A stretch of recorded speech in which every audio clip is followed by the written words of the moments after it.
Hi everyone, welcome to समझो learning ज़रूर डागर। इस लेक्चर में हम प्रीलिम्स के रिवीजन के पॉइंट ऑफ व्यू से प्लेसेस एंड न्यूज़ डिस्कस करने वाले हैं। This is part 1। There will be more videos for places and news in the SPR series. Part 1 से स्टार्ट करते हैं। सबसे पहला मैप जो हम देखने वाले हैं, सबसे पहली location is one of the simplest and the most important. Recurrent तरीके से हर साल पढ़ते हैं हम इसको, बिकॉज इससे कुछ ना कुछ रिलेटेड एस्पेक्ट आने के चांसेस रहते हैं। This is the South China Sea. South China Sea की लोकेशन देख लो यहाँ पर। साउथ ईस्ट एशिया के पास में you will find the South China Sea. Bordering countries कौन सी हैं? सबसे पहले दिस इज चाइना, उसके बाद this location would be Taiwan, next this would be Philippines. उसके बाद हम ये देखते हैं दिस इज मलेशिया। मलेशिया दो पार्ट्स में है, यहाँ पर भी आपको मलेशिया दिखाई देगा और दूसरा आपको मलेशिया इस रीजन में भी दिखाई देगा। फिर ब्रूनाई, छोटी सी कंट्री है। And then there is Indonesia, यहाँ पर सुमत्रा आइलैंड्स हैं, ये बोर्नियो वाला रीजन है। और एक छोटा सा यहाँ पे कंट्री सिंगापुर भी है। South China Sea, you must have read in the news, is very much in the limelight all year round, because यहाँ पे काफ़ी सारी कंट्रीज के टेरिटोरियल डिस्प्यूट्स हैं। यहाँ पर टेरिटरी के लिए, मैरिटाइम एक्सेस के लिए multiple disputes, multiple permutation combination रहती है कंट्रीज के बीच में। पिवट पॉइंट चाइना का रहता है, चाइना सभी कंट्रीज के साथ डिस्प्यूटेड रखता है इस रीजन को। और यहाँ पर आगे आप देखोगे तो ईस्ट चाइना सी आ जाएगा, going towards the north of South China Sea. और इसके लिए हमें ताइवान स्ट्रेट से होकर जाना पड़ेगा और द फॉर्मोसा स्ट्रेट। एक छोटा सा स्ट्रेट यहाँ पर है which is the Luzon Strait between Taiwan and Philippines. Luzon Strait is important अगर आप साउथ चाइना सी के बारे में पढ़ रहे हो तो। बाकी प्रॉपरली इस एरिया की मैपिंग तो हमने ऑलरेडी एक वीडियो में की हुई है मैपिंग सीरीज में। If you are an SMP student तब भी आपने इसकी वीडियोस देखी होंगी। इस सी की खासियत ये है that it has ट्रेमेंडस strategic importance. यहाँ पे अगर आप देखोगे this is the Strait of Malacca. Malacca की काफ़ी ज़्यादा स्ट्रैटेजिक इम्पोर्टेंस है।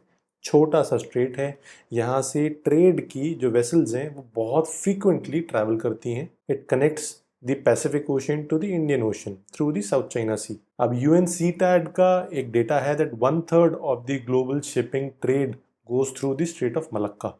चाइना के लिए बहुत ज़्यादा इंपॉर्टेंस इसलिए है बिकॉज चाइना को अपने मेजरली गुड्स अराउंड 40% के आसपास अपने गुड्स मलक्का स्ट्रेट के थ्रू भेजने पड़ते हैं वेस्टर्न वर्ल्ड के साथ ट्रेड करने के लिए। बाकी रूट्स तो आप जानते हो, पैनामा कैनाल के थ्रू ये गुड्स भेज सकते हैं, आर्कटिक ओशन के थ्रू भी भेज सकते हैं, लेकिन स्ट्रेट ऑफ मलक्का की इंपॉर्टेंस बहुत ज़्यादा है। और यहाँ पर काफ़ी सारे डिस्प्यूटेड रीजन्स भी हैं, मल्टीपल डिस्प्यूटेड रीजन्स। सबसे पहले द फेमस स्प्रैटली आइलैंड्स, जो कि आपको यहाँ पर मिलेंगे इन दिस रीजन। उसके बाद यहाँ पर पैरासल आइलैंड्स हैं, इधर स्कारबोरो शोल है, this here is the Gulf of Tonkin. Multiple disputed regions which somewhat is related to the famous 9 dash line.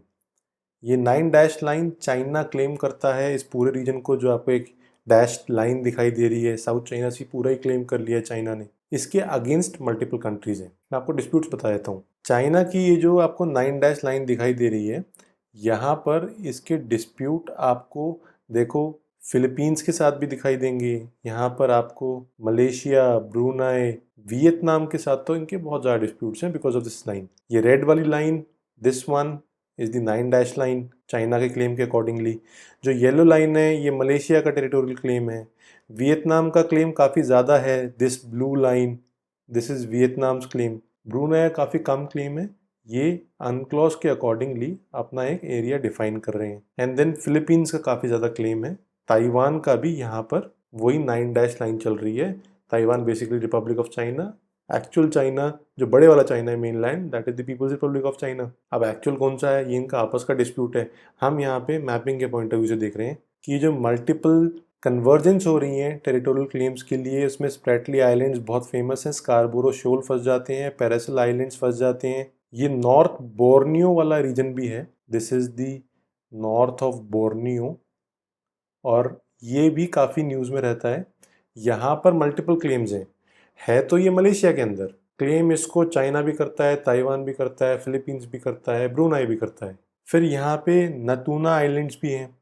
नदूला islands के लिए भी काफ़ी डिस्प्यूट है, ऑल दो बहुत ज़्यादा डिस्प्यूट नहीं है, बट नतूना आइलैंड्स भी न्यूज़ में कभी कभी आ जाता है। इंडोनेशिया का ये क्लेम है कि नतूला आइलैंड्स के पास वाला जितना भी रीजन है वो हमारा स्ट्रैटेजिक एक्सेस होना चाहिए, मैरीटाइम एरिया EEZ हमारा यहाँ पर रहेगा। अब आप सोचोगे कि इतना ज़्यादा क्लेम क्यों कर रहे हैं, आपस में ऐसा क्या फ़ायदा? देखो यहाँ पे मल्टीपल रीजंस हैं। इकोनॉमिक रीजन ज़्यादा हैं, कुछ जियोपॉलिटिकल स्ट्रेटेजिक रीजंस भी हैं। इकोनॉमिक रीजन तो ये है कि फिशिंग ग्राउंड्स अपने मिल जाएंगे अगर EEZ अपना क्लेम कर लेंगे। दूसरा, यहाँ पर oil, natural gas C bed में जो है उसका एक्सेस मिल जाएगा, एक्सक्लूसिव राइट मिल जाएगा। और यहाँ पर स्ट्रैटेजिक एक्सेस, जो मलक्का स्ट्रेट से ट्रेडिंग रूट्स आ रहे हैं वहाँ पर स्ट्रैटेजिक एक्सेस होगा, तो इनका इस एरिया में, इस रीजन में थोड़ा सा डोमिनेंस होगी कंट्री की। यही रीजन है जिसकी वजह से सभी लोग आपस में बहुत ज़्यादा डिस्प्यूट्स रख रहे हैं। Next let us look at the Yongle Blue Hole. यहाँ पर साउथ चाइना सी के पॉइंट ऑफ व्यू से ये इंपॉर्टेंट है बिकॉज ये न्यूज़ में था पिछले साल में। This is basically a marine cavern, cave कह सकते हो, very similar to a cave. और मरीन केवन का मतलब ये है कि मरीन बॉडी में एक डीप एक होल है जिसको हम ब्लू होल बोलते हैं। खासियत ये है this might be the deepest marine hole ever, because अभी तक हम 202 मीटर का सबसे डीपेस्ट हमने मरीन होल देखा था। अब जो सबसे डीपेस्ट ब्लू होल निकल के आया है, Yongle Blue Hole, this is about 300 metres. तो 300 मीटर्स इसकी डेप्थ है। Deepest point in the ocean नहीं है, डीपेस्ट ब्लू होल है, ये ध्यान रखना। कहाँ पर है? इन दी जिनशा आइलैंड्स। जिनशा आइलैंड्स को हम पैरासल आइलैंड्स भी बोलते हैं। तो जिनशा और पैरासल आइलैंड्स यहाँ पर साउथ चाइना सी में ही the deepest blue hole which is the Yongle Blue Hole. इसकी खासियत ये है that it is almost surrounded in a way that there is no mixing of the Yongle Blue Hole water with the outside marine saline water. तो हो सकता है कि यहाँ पर हमें और स्टडी करने में पता लग जाए कि ऑक्सीजन डिप्राइव्ड इकोसिस्टम्स किस तरीके से इवॉल्व हुए हैं। ये एक तरीके से फ्रेश वाटर है, kind of a rare spot. इससे next will move on to the Yellow Sea. थोड़ा सा ऊपर आए हैं, अभी हम साउथ चाइना सी से नॉर्थवर्ड्स आए हैं, ताइवान के पास से, ताइवान स्टेट से होते हुए we are coming towards the Yellow Sea. Yellow Sea कहाँ है? कोरिया, द कोरियन पेनिनसुला और चाइना के बीच में हमें येलो सी मिलता है। मैपिंग ये सब कुछ हम कर चुके हैं, यहाँ पर हम सिर्फ इंपॉर्टेंट एस्पेक्ट्स देख रहे हैं। अगर आपको डिटेल में समझना है तो आप मैपिंग वाली वीडियोस देखो जो ऑलरेडी एक प्लेलिस्ट में आपको मिल जाएंगी। चाइना के आसपास वाली वीडियो ज़रूर देख लेना बिकॉज चाइना पिछले एक साल में न्यूज़ में बहुत ज़्यादा रहा है एज़ यूजुअल। बट सिर्फ इंडिया के पॉइंट ऑफ व्यू से नहीं, US चाइना के भी जो ट्रेड वॉर और जो बैरियर्स इतने सारे लगा रहे हैं आपस में, उसके बाद कॉन्सुलेट्स बंद कर रहे हैं एक दूसरे के, तो उस पॉइंट ऑफ व्यू से भी आसपास का रीजन काफ़ी न्यूज़ में रहा है। The US sent a surveillance aircraft to find out कि यहाँ पर चाइना की सबमरीन कौन सी है और ये क्या यहाँ पर एक्टिविटीज़ कर रहे हैं, तो इसलिए येलो सी न्यूज़ में आया था। येलो सी की खासियत ये है, it is one of the 4 seas जो कि कलर के बेसिस पे दिए हुए हैं। Yellow Sea, Black Sea, Red Sea and White Sea, ये चारों को एक बार मैप में लोकेट कर लेना। और येलो सी का ये गोल्डन येलो कलर इसलिए है because of the fine particles, the sand particles, जो कि गोबी डेजर्ट के सैंडस्टॉर्म से इस रिवर में आके डाउन स्ट्रीम सी तक आ जाते हैं, इसलिए इसका कलर थोड़ा येलोइश होता है। Next will move on to the Strait of Hormuz, Gulf of Oman, बहुत ज़्यादा न्यूज़ में था। This is basically this reason.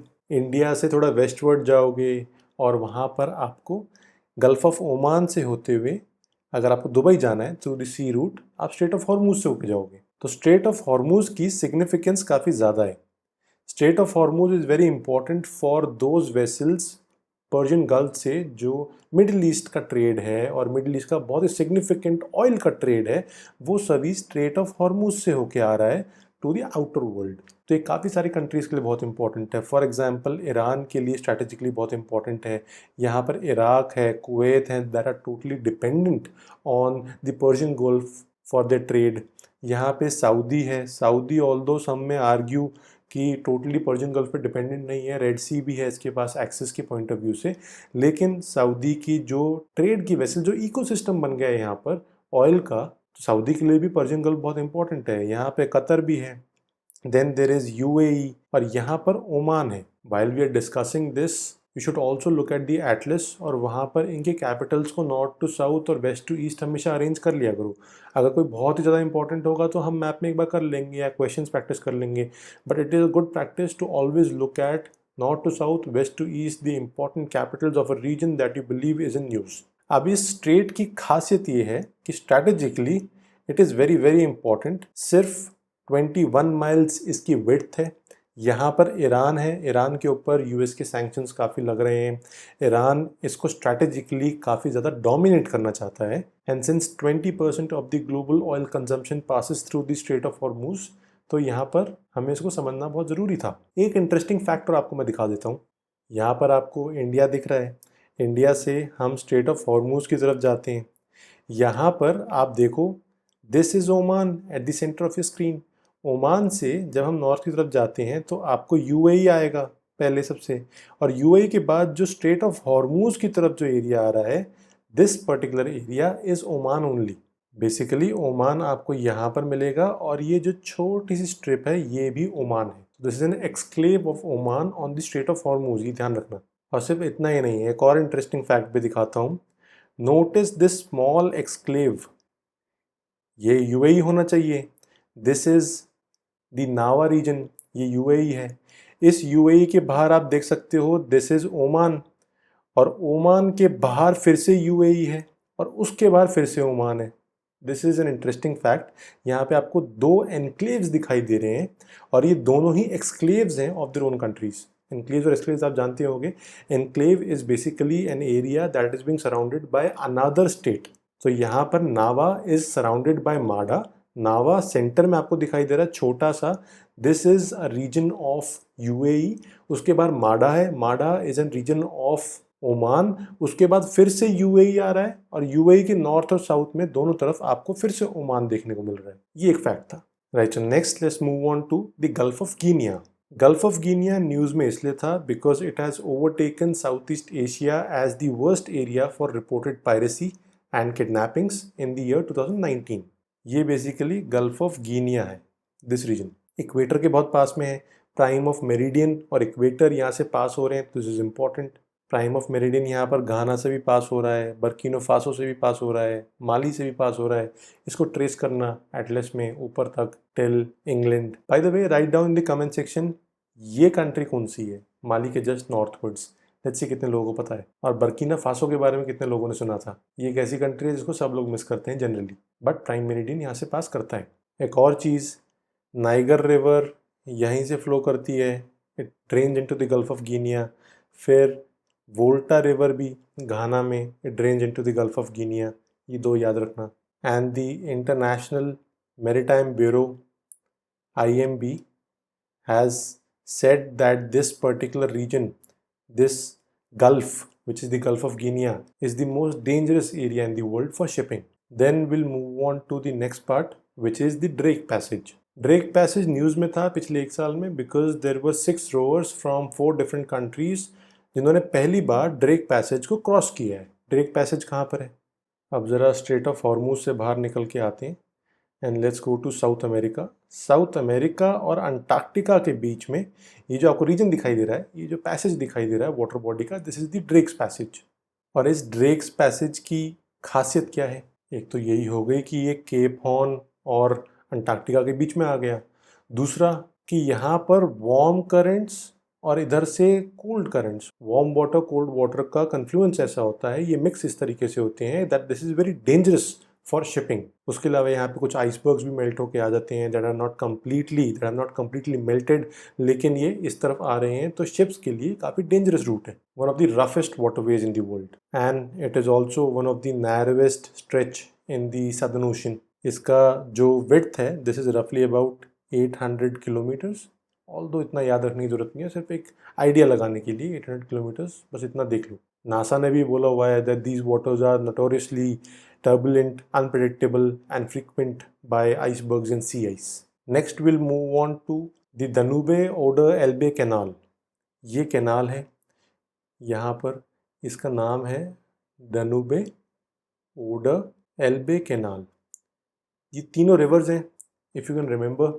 Danube river थोड़ा साउथवर्ड्स है, और ऑर्डर रिवर थोड़ा सा ईस्टवर्ड्स है, एल्बर रिवर थोड़ा सा वेस्टवर्ड्स है। This is the Elbe river, this is the Oder river, this is the Danube river. इन तीनों के वाटर्स को आपस में कैनाल बना के इंटरलिंक कर रहे हैं, which is a very very important project for this area. चेक रिपब्लिक और बाकी आसपास की कंट्रीज़ के लिए आज से नहीं, बहुत पुराने किंगडम से भी राजा लोग सोचते थे कि किसी ना किसी दिन इसको कवर करेंगे, इंटरलिंक करेंगे, so that the water can be used more efficiently. ये न्यूज़ में इसलिए है बिकॉज इसको अभी किया जा रहा है और इसके लिए काफ़ी इन्वायरमेंटलिस्ट जो हैं वो प्रोटेस्ट भी कर रहे हैं कि मत करो। एक वाई शेप्ड कैनाल होगी, as you can see this particular shape of the canal is in a Y shape manner. इन कैनाल की खासियत ये है कि डनूबे रिवर जब ऊपर नॉर्थ वाली रिवर से कनेक्ट हो जाएगी तो नॉर्थ सी, बाल्टिक सी को ब्लैक सी तक कनेक्ट किया जा सकता है। ऑल्दो और भी तरीके हैं जिनसे पहले ही कनेक्ट किया जा चुका है, लेकिन एक और कनेक्शन हो जाएगा। डनूबे रिवर को ट्रेस कर लेते हैं। बेसिकली हम ये वाला रीजन देख रहे थे। अगर आप ध्यान से ऑब्जर्व करोगे तो डनूबे रिवर वियना के थ्रू जाएगी, फिर उसके बाद ये बुडापेस्ट के थ्रू जाएगी।